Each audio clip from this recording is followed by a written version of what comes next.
अस्सलाम वालेकुम my YouTube family and welcome back to my channel. सब कैसे हैं? तो जी आज मैं बना रही थी शामी कबाब। शामी कबाब जो हैं वो ख़त्म हो गए थे, तो मैंने सोचा शामी कबाब बना लूं और साथ साथ मैं आपके साथ इसकी रेसिपी भी शेयर करूंगी। और रेसिपी आप स्क्रीन पे देखते जाइए और इनके सारे जो इंग्रेडिएंट है वो आपको डिस्क्रिप्शन बॉक्स में मिल जाएंगे। और साथ मैंने नान खताई बिस्किट भी बेक किए थे, तो थोड़ी सी वीडियो मैंने उनकी भी बना ली थी। तो आज की वीडियो में साथ साथ हम डिस्कस करेंगे एक टॉपिक जिसका है, वो जो टॉपिक है वो है जॉइंट फैमिली सिस्टम के बारे में। और बहुत सी ख़वातीन जो हैं वो इस बात से रिलेट भी करेंगी जो जॉइंट फैमिली के साथ रह चुकी हैं या रह रही हैं। हमारी ज़िंदगी में हमें कुछ चीज़ों से फ़ायदा होता है और कुछ चीज़ों से नुकसान होता है। और basically Pakistani joint family system में रहना अच्छा खासा मुश्किल काम है। और पहले माँ बाप के साथ पहले बच्चे होते हैं, फिर उसके बाद उनकी शादियाँ होती हैं, बेटों की, उनकी बीवियाँ बहुएँ होती हैं, वो सब इकट्ठे रहते हैं। और मेरे ख्याल में तो 80 से 90% लड़कियां जो हैं शादी होकर वो जॉइंट फैमिली में ही जाती हैं। बेशक बाद में वो अलहदा हो जाएं, लेकिन उनको जॉइंट फैमिली में रहना पड़ता है। और जहाँ बहुत सारे लोग इकट्ठे रह रहे होते हैं ना, वहाँ हर किसी का मिजाज एक दूसरे से डिफरेंट होता है, उनके माइंड नहीं मिलते, एक दूसरे से रिलेट नहीं करते। तो ऐसी जगह पर अक्सर लड़ाई झगड़े होते हैं और फिर नफ़रतें बढ़ना शुरू हो जाती हैं। फिर बुलाना तो दूर की बात, एक दूसरे को देखना भी पसंद नहीं करते। और मुख्तलिफ़ मिजाज के लोगों के साथ रहना बहुत मुश्किल होता है। इस तरह इंसान मेंटली और फिज़िकली डिस्टर्ब हो जाता है और तबीयत में चिड़चिड़ापन आता है और गुस्सा जो है वो हर वक्त रहना शुरू होता है। और ख़ासकर गुस्सा जो है वो बच्चों पर निकलता है। और हर किसी का दिल करता है वो एक पुरसकून और खुशगवार ज़िंदगी गुजारे, लेकिन इसमें कुछ ऐसी आदतें होती हैं जो आपको छोड़नी पड़ेगी। अगर ये कुछ आदतें आपके अंदर हैं तो आप इन्हें अंदर से निकाल दें, अगर आप अच्छी और खुशगवार ज़िंदगी गुजारना चाहती हैं। तो इस तरह के माहौल में आपको रिज़र्व होकर रहना पड़ेगा, क्लेवर और एक्टिव होकर रहना पड़ेगा। और अगर आप बात बात पर जज्बाती हो जाती हैं, अपने इमोशंस को कंट्रोल नहीं कर पाती, रोने लग जाती हैं, तो इसको आपने करना क्या है, आपको कुछ समझ नहीं आ रहा होता। और अगर आप अपने इमोशंस को सही तरह से कंट्रोल नहीं कर पाएंगी, सही डायरेक्शन पर नहीं लेकर जाएंगी, तो आपको ये बहुत ज़्यादा नुकसान भी पहुंचा सकती है आपकी ये आदत। और अगर आप अपने इमोशंस को कंट्रोल कर लेती हैं तो ये आपको पावरफुल भी बना सकती है, आपकी ये वाली हैबिट। और अपनी कमज़ोरी कभी भी लोगों पर जाहिर ना करें, इससे लोग जो होते हैं ना वो आपकी कमज़ोरी से फ़ायदा उठाते हैं और आपकी लाइफ के साथ खेलना शुरू कर देते हैं। अपने आप को स्ट्रॉन्ग बनाएं, फ़िज़िकली भी और मेंटली। ये नहीं कि किसी ने कुछ कह दिया तो बस फिर रोने लग जाएं। और अपने जो इमोशंस हैं ना, इनको कंट्रोल करना सीखें। अब एक पॉइंट है कि शोहर की सपोर्ट ना होना। अगर आपके शोहर आपके साथ समझौता नहीं करते, शोहर का देखें सपोर्टिव होना बहुत ज़रूरी होता है।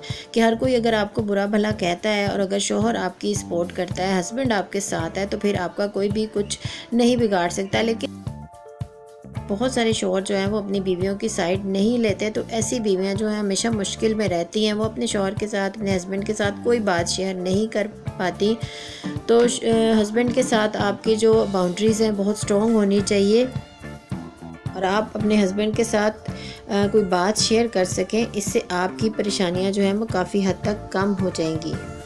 और नेक्स्ट है, कभी अपने आप को गलत साबित ना करें। गलती सबसे होती है, अगर आपसे भी देखें कोई गलती हो जाती है तो आप उसके लिए एक्सक्यूज़ कर लें। लेकिन अगर आपकी गलती नहीं है तो आप कभी भी उसके लिए सॉरी ना करें, अपने आप को गलत साबित मत करें।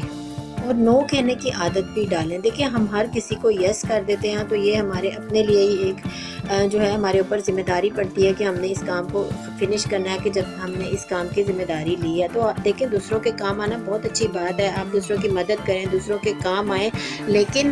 लेकिन कुछ लोग मतलबी होते हैं, वो अपना मतलब निकालते हैं और साइड पे हो जाते हैं। और देखिए जब हमें कोई काम पड़ता है तो वो हमारे काम नहीं आते, टाल मटोल करते रहते हैं। तो ऐसे मतलबी लोगों को इनकार करें ताकि उनको एहसास हो कि हमने भी कभी इनके काम आना है। और नेक्स्ट पॉइंट पे देखिए ये है कि घर में कोई भी बात हो तो फ़ौरन से हाइपर हो जाती हैं, लड़ाई झगड़ा शुरू हो जाता है। और जो सभी जो गुस्से में आएंगे तो ज़ाहिर है मामला जो हैं वो सुधरने की बजाय बिगड़ते चले जाते हैं। कोशिश करें जब कोई ऐसा मामला हो तो अपने आप को रिलैक्स रखें, बर्दाश्त करें, वरना गुस्से में कई दफ़ा हम ऐसे गलत फ़ैसले कर जाते हैं जिसकी वजह से हमें सारी ज़िंदगी जो है वो उन फैसलों पर पछताना पड़ता है। तो बस इसका हल यही है कि उस ऐसा जब कोई घर में मामला हो तो उसमें अपने आप को थोड़ा सा रिलैक्स रखें, एकदम से इतने हाइपर ना हो कि लड़ाई झगड़ा जो है वो बढ़ता चला जाए और उसके जो नताइज हैं वो फिर बहुत संगीन होते हैं। और बाज़ दफ़ा फिर बहुत ज़्यादा नुकसान भी उठाना पड़ता है। इसलिए खामोशी और सब्र से काम लेना चाहिए। कोशिश करें कि जहाँ पर बहुत ज़्यादा कोई बहस है और बहस हमेशा जो होती है वो लड़ाई झगड़े की शक्ल इख्तियार कर लेती है, तो बहस करने से गुरेज़ करें। कोई देखें किसी ऐसे शख्स के साथ बहस ना करें कि जिससे आपको पता है कि इसके साथ बहस करने का कोई फ़ायदा नहीं है, उससे हमेशा घर में लड़ाई झगड़ा ही बढ़ेगा। वहाँ पर चुप करके अपने आप को उस जगह से दूर कर लें और जहाँ आपकी ज़रूरत है और वहीं पर आप बात करें। और अगर कोई आपसे मशवरा मांग रहा है और अगर आप उसको सही मशवरा देने के काबिल हैं तो आप उसको मशवरा दें।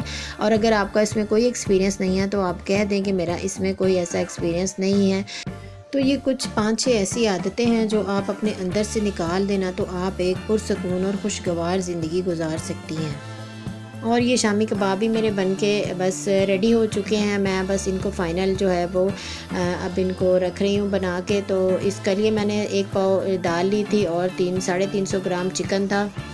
और बस स्पाइसेस वगैरह डाल के मैंने इसे पका लिया था। और जब ये अच्छी तरह से गल गए थे तो फिर मैंने इनको कूट लिया था। कूंडी में कूट लें या उसी पतीले में कूट लें। अगर आपके पास चॉपर है तो फिर उसमें भी आप बना सकते हैं, लेकिन मैं ज़्यादातर कूंडी में ही इनको कर लेती हूँ मैश। उसके बाद कबाब बना लिए थे मैंने और इसके साथ आप बर्गर बनाएं, सैंडविच बनाएं। घर में और ज़रूर होने चाहिए। अचानक से कोई मेहमान आ जाए तो चले शामी कबाब बना के रखे हों तो बहुत ज़्यादा आसानी हो जाती है। तो बच्चों को लंच बॉक्स भी बना कर दे सकते हैं और वैसे वक्त बेवक्त भूख लग जाए तो उसके लिए भी बड़ी सहूलत हो जाती है। तो आप भी बना कर रखा करें। तो बस इसके लिए अगर आप चने की दाल को ना नीम गर्म पानी में भिगो दें और 3 से 4 घंटे या 3 घंटे तो कम से कम उसको ऐसे ही पानी में रहने दें तो अच्छी तरह से सॉफ़्ट हो जाती है और कबाब जो हैं वो बहुत अच्छे बनते हैं। और उसके साथ साथ मैंने ये नान खताई भी बेक किए थे। तो टी टाइम में चाय के साथ कुछ ना कुछ होना चाहिए। तो इस तरह की मैं टी केक या इस तरह के बिस्किट्स बना कर रख लेती हूँ जो 1 वीक बहुत आराम से चल जाते हैं। तो बस इन्हें मैंने बना के रख लिया था, जिस वक्त चाय के साथ या नाश्ते के साथ आप इनको एंजॉय कर सकते हैं। बच्चे जो हैं वो बड़े शौक़ से ये चीज़ें खा लेते हैं, बजाय आप बाज़ार से मंगवाने के बच्चों को घर से बना कर दें। अगर वीडियो देखते देखते यहाँ तक आ गए हैं तो चैनल को भी सब्सक्राइब कर दें और वीडियो को लाइक करें, अच्छा सा कमेंट करें, अपने फैमिली और फ्रेंड्स के साथ शेयर करें। शायद मेरी बात किसी के लिए हेल्पफुल साबित हो और किसी का फ़ायदा हो जाए तो मेरे लिए इससे बढ़कर कोई बात नहीं। अपना बहुत सारा ख्याल रखिएगा। Thanks for watching.